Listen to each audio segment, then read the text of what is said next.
Next periodic property discuss करते हैं, ionization enthalpy, ionization potential.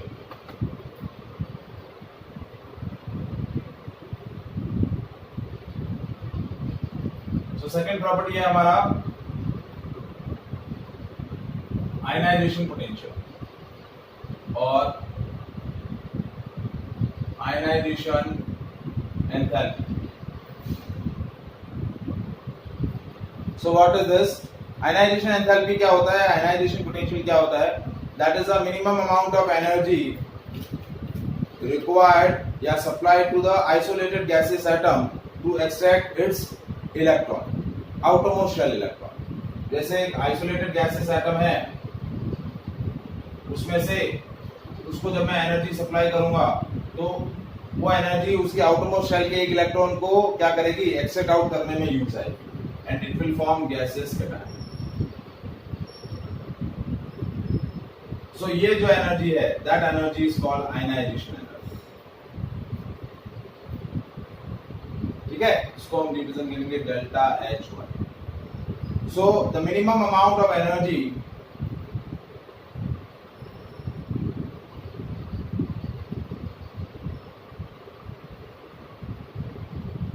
supplied to isolated gaseous atom to extract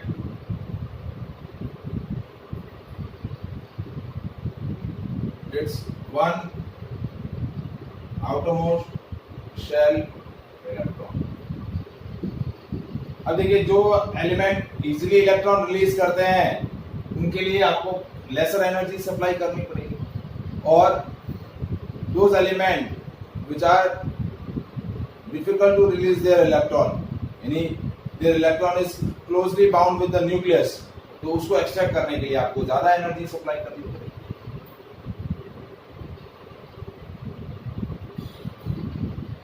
ठीक है, अब जैसे ये आपका फर्स्ट आयनाइजेशन एंथैल्पी हुआ, अब फर्स्ट गैसेस कैटायन बन गया, अब उसमें से इलेक्ट्रॉन यदि मुझे रिलीज करना है, एक और इलेक्ट्रॉन एक्सट्रैक्ट आउट करना है, तो मुझे एनर्जी सप्लाई करनी पड़ेगी। But this energy, second ionization enthalpy is more than the first ionization enthalpy, because gaseous cation के कंपैरिजन में आइसोलेटेड गैसेस एटम के कंपैरिजन में गैसेस कैटायन में से इलेक्ट्रॉन एक्सट्रैक्ट आउट करना ज्यादा डिफिकल्ट है। क्यों? क्योंकि देखिए, for example if I am taking an example of sodium, तो सोडियम में क्या है? 11 इलेक्ट्रॉन है, आउटरमोस्ट शेल में एक इलेक्ट्रॉन है, वो एक इलेक्ट्रॉन वो इजीली रिलीज कर देगा, और नाउ इलेक्ट्रॉनिक एप्लीकेशन इज 2,8। अब इलेक्ट्रॉनिक एप्लीकेशन क्या हो गया? 2,8, आउटरमोस्ट शेल में 8 इलेक्ट्रॉन। पहले क्या था? 11 इलेक्ट्रॉन्स को 11 प्रोटॉन्स अट्रैक्ट कर रहे थे, अब क्या हो रहा है? 10 इलेक्ट्रॉन्स को 11 प्रोटॉन क्या कर रहे हैं? 10 इलेक्ट्रॉन्स को 11 प्रोटॉन्स क्या कर रहे हैं? अट्रैक्ट कर रहे हैं। तो Z/E का जो रेशियो है वो मोर देन 1 हो गया। So you have supply more energy. यहां जो एनर्जी सप्लाई होगा उसके कंपैरिजन में ये जो एनर्जी होगा वो बहुत ही ज्यादा है। क्यों? क्योंकि आउटरमोस्ट शेल का ऑक्टेट कंप्लीट है, तो 8 इलेक्ट्रॉन हो गए हैं, तो इलेक्ट्रॉन बहुत ही डिफिकल्टली वो क्या करेगा? रिलीज करेगा, आपको बहुत ही ज्यादा एनर्जी सप्लाई करनी। तो कहने का जो मेरा पॉइंट है वो क्या है कि सक्सेसिव आयनाइजेशन एंथैल्पी इंक्रीजेस, मतलब ये +2 कैटायन बन गया, उसके बाद +2 में से एक इलेक्ट्रॉन रिलीज करना है, एक्सट्रैक्ट आउट करना है, तो और ज्यादा एनर्जी सप्लाई करनी पड़ेगी, +4 में से और ज्यादा एनर्जी सप्लाई करनी पड़ेगी। तो कहने का मतलब क्या है कि सक्सेसिव आयनाइजेशन एंथैल्पी इंक्रीजेस, यानी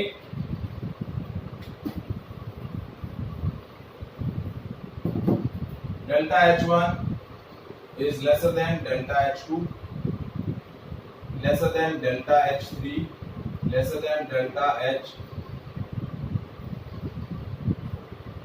So successive ionization enthalpy increases.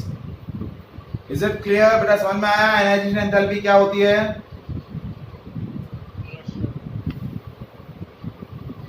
Any doubt? Anyone? Krisha, मैत्री, बेटा समझ में आया? Yes, sir. ठीक है. Now we'll discuss variation of ionization enthalpy. But before discussing the variation of ionization enthalpy, first we'll discuss कि which factors affect the ionization enthalpy. कि किन-किन factors पर आपका ionization enthalpy depend करता है. So factors affecting the ionization enthalpy.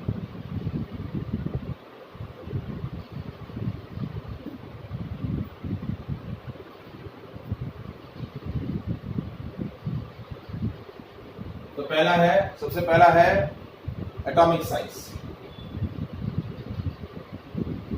So ionization enthalpy is inversely proportional to atomic size. Size ज्यादा होगी तो इलेक्ट्रॉन को रिलीज करवाने के लिए ज्यादा लेसर एनर्जी सप्लाई करनी पड़ेगी. क्यों? क्योंकि आउटोमोशियल इलेक्ट्रॉन और न्यूक्लियस के बीच का अट्रैक्शन वीक होगा, इलेक्ट्रॉन इजीली रिलीज हो जाएगा. ठीक है. Second, screening effect, shielding effect. So ionization enthalpy is क्या होगा? Again inversely proportional to shielding effect. जितना ज्यादा शील्डिंग इफेक्ट होगा आयनाइजेशन एंथैल्पी उतनी ही कम चाहिए. क्यों? क्योंकि इनर शेल इलेक्ट्रॉन और आउटर शेल इलेक्ट्रॉन के बीच में रिपल्शन ज्यादा होगा, that is called shielding effect. तो आउटर शेल के इलेक्ट्रॉन को एक्सट्रैक्ट आउट करने के लिए बहुत ही लेसर एनर्जी क्या करनी पड़ेगी? सप्लाई करनी पड़ेगी. So higher the effect of screening effect, lesser will be the value of ionization enthalpy. Third है effective nuclear charge.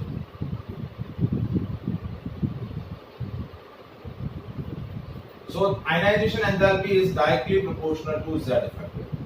जितना effective nuclear charge ज्यादा होगा, आउटोमोशियल इलेक्ट्रॉन और न्यूक्लियस के बीच का अट्रैक्टिव पावर ज्यादा रहेगा, इलेक्ट्रॉन को रिलीज करने के लिए ज्यादा एनर्जी आपको सप्लाई करनी पड़ेगी.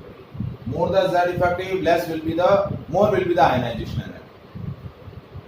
ठीक है. फिर नेक्स्ट पॉइंट है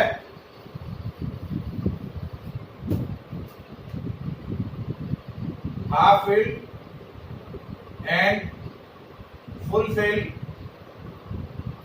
एटॉमिक ऑर्बिटल कन्फिगरेशन.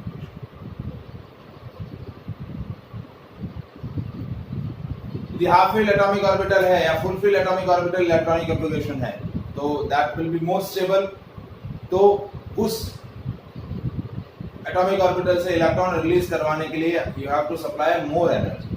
यदि स्टेबल कन्फिगरेशन होगा, जैसे P3 कन्फिगरेशन है या D5 कन्फिगरेशन है या F7 कन्फिगरेशन है, P6 कन्फिगरेशन है, D10 कन्फिगरेशन है.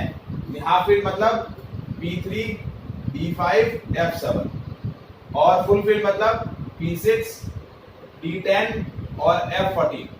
ये कन्फिगरेशन है आउटरमोस्ट शेल का, तो you have to supply more energy to accept the electron. क्योंकि स्टेबिलिटी ज्यादा है, इलेक्ट्रॉन का ऑक्टेट या तो पूरा है, मतलब या तो फुल फिल ऑर्बिटल है या हाफ फिल ऑर्बिटल है, तो आपको ज्यादा एनर्जी सप्लाई करनी पड़ेगी.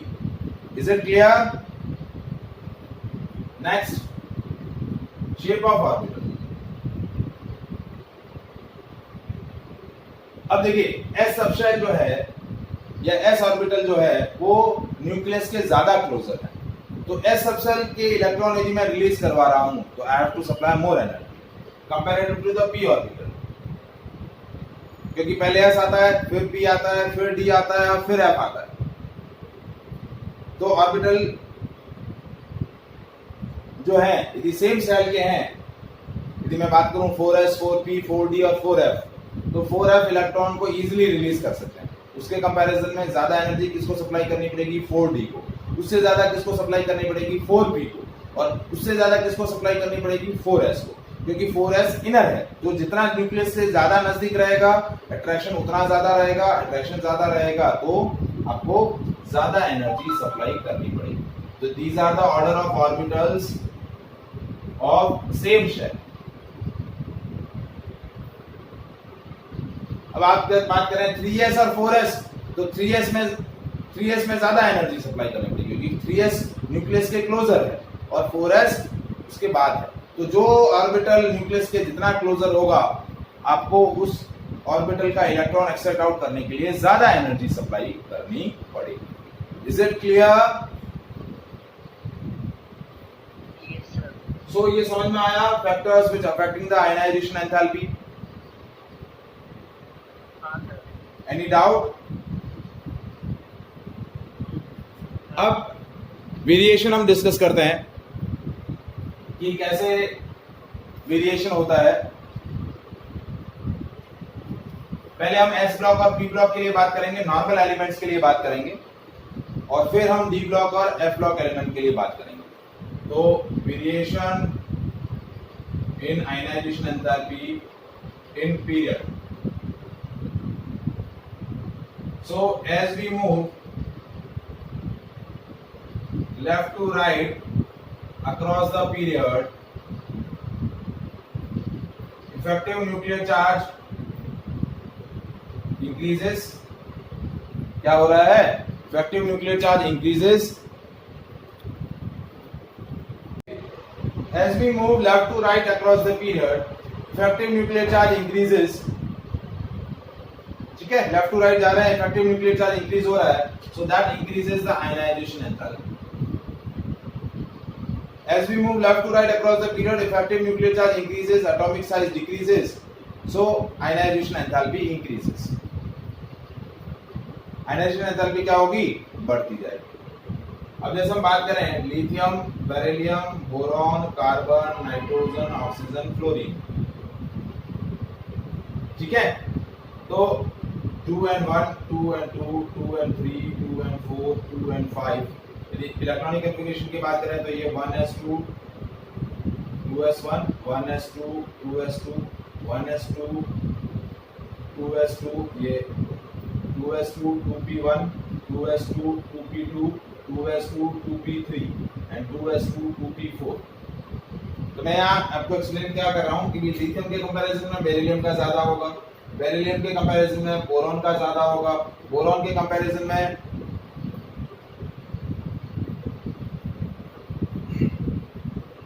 इसका ज्यादा होगा. ठीक है, अब यहाँ देखिए बेरिलियम के कंपैरिजन में बोरॉन का ज्यादा होना चाहिए, लेकिन बोरॉन का बेरिलियम की आयनाइजेशन एंथैल्पी ज्यादा रहेगी क्योंकि इसमें s ऑर्बिटल फिल है. तो इस s से इलेक्ट्रॉन रिलीज करवाना ज्यादा टफ है कंपेयर टू इस p ऑर्बिटल में से एक इलेक्ट्रॉन रिलीज करवाना. तो बेरिलियम के कंपैरिजन में बोरॉन का आयनाइजेशन एंथैल्पी कम है. फिर बोरॉन से ज्यादा किसका होगा? कार्बन का. कार्बन से ज्यादा होगा नाइट्रोजन का. अब नाइट्रोजन का ज्यादा रहेगा ऑक्सीजन से.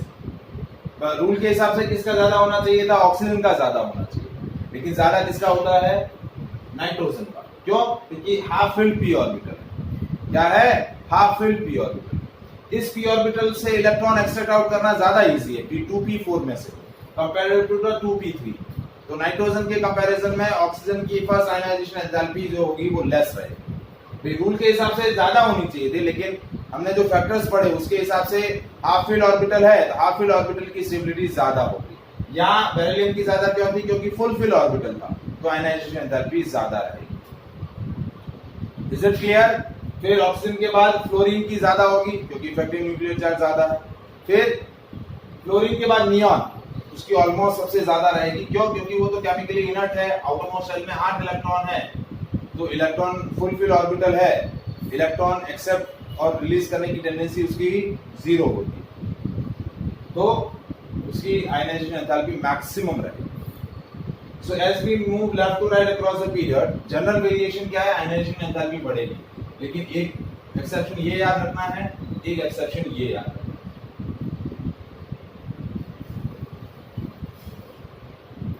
फिर हम नीचे जाते हैं. Sodium, magnesium, aluminium, silicon, phosphorus, sulphur, chlorine, argon. अब हम पढ़ते हैं variation in ionization enthalpy in a group. तो ग्रुप में क्या होता है? As we move top to bottom along the group, what happened? Number of shell increases. Number of shell increase होने की वजह से that increases the distance between outermost shell electron and nucleus. तो atomic size increase हो रही है, और atomic size increase हो रही है तो ionization enthalpy क्या हो जाएगी? decrease हो जाएगी. ionization enthalpy क्या होगी? decrease होगी. तो as we move top to bottom, तो लिथियम के कंपैरिजन में सोडियम का आयनाइजेशन एंथैल्पी कम होगा, बेरिलियम के कंपैरिजन में मैग्नीशियम का कम होगा, बोरॉन के कंपैरिजन में एल्यूमिनियम का कम होगा, फिर सिलिकॉन का कम होगा, फास्फोरस का कम होगा, सल्फर का कम होगा, क्लोरीन का कम होगा, आर्गन का कम होगा। So as we move left to right, sorry, as we move top to bottom along the group, क्या होगा? एटॉमिक साइज बढ़ रही है, नंबर ऑफ शेल बढ़ रहे हैं, तो आयनाइजेशन एंथैल्पी कम होती जाएगी। Is it clear? अब जो रीजन हमने बेरिलियम, नाइट्रोजन और नियॉन के लिए बोला, वही सेम रीजन हम मैग्नीशियम, जब मैग्नीशियम और एल्यूमिनियम की बात करेंगे तो मैग्नीशियम की आयनाइजेशन एंथैल्पी ज्यादा होगी, ठीक है। हम फास्फोरस और सल्फर की बात करेंगे तो फास्फोरस की ज्यादा रहेगी क्योंकि हाफ फील्ड ऑर्बिटल है। जब हम आर्गन की बात करेंगे तो आर्गन की ज्यादा होगी, क्यों? क्योंकि कंप्लीटली फील्ड ऑर्बिटल है। तो जो वेरिएशन का जो एक्सेप्शन हमने यहाँ डिस्कस किए थे, बेरिलियम और बोरॉन, नाइट्रोजन, ऑक्सीजन, वही सेम वेरिएशन मैग्नीशियम और एल्यूमिनियम। क्वेश्चन पूछा जाता है, why the first ionization enthalpy of nitrogen is more than oxygen? क्योंकि वो एक्सेप्शनल बिहेवियर है। भाई होना क्या चाहिए था जनरल कि भाई लेफ्ट टू राइट जा रहे हैं, आयनाइजेशन एंथैल्पी बढ़ रही है क्योंकि इफेक्टिव न्यूक्लियर चार्ज बढ़ रहा है, लेकिन यहाँ उल्टा कैसे हो रहा है? तो वो एक्सेप्शनल बिहेवियर जो है वो आपको याद रखना है। Is it clear? Any doubt? ठीक है, अब आता है हम डी ब्लॉक एलिमेंट की बात करें।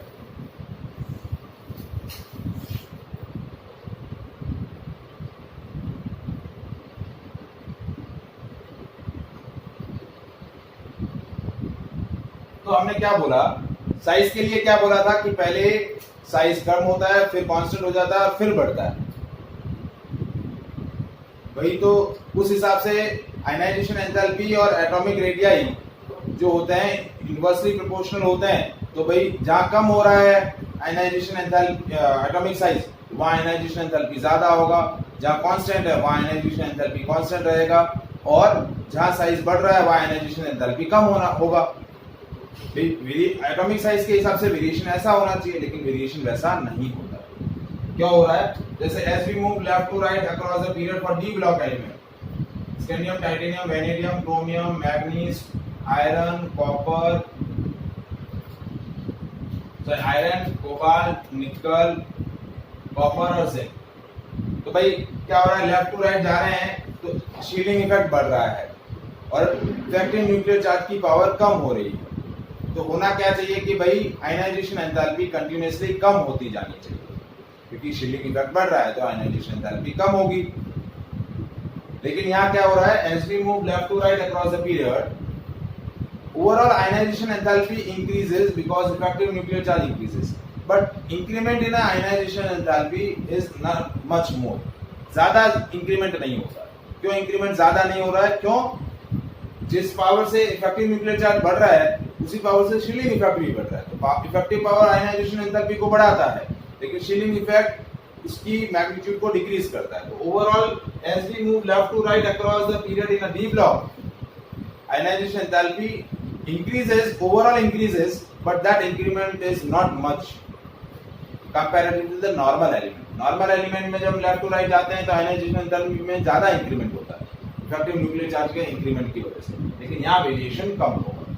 3D से 4D में जाएंगे, 3D सीरीज से 4D सीरीज के अंदर जाएंगे तो आयनाइजेशन एंथैल्पी कम हो जाएगा। क्यों? क्योंकि साइज बढ़ रही है। और 4D से 5D के जाएंगे तो आयनाइजेशन एंथैल्पी बढ़ेगा, उल्टा होगा।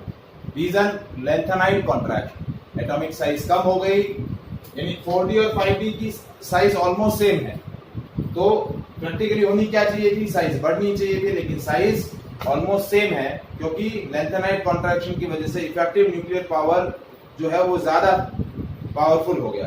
तो आयनाइजेशन एंथैल्पी लॉजिकली होनी कम चाहिए थी, लेकिन 4D के कंपैरिजन में 5D सीरीज के एलिमेंट की आयनाइजेशन एंथैल्पी ज्यादा होगी। Is it clear? D block का वेरिएशन समझ में आया? अब हम बढ़ते हैं एफ ब्लॉक। तो एफ ब्लॉक में वही वेरिएशन रहेगा जो नॉर्मल एलिमेंट का रहता है। कि as we move left to right across the period in a F block element, effective nuclear charge increases क्योंकि it will be the more powerful parameter, so ionization enthalpy continuously increases. Is it clear?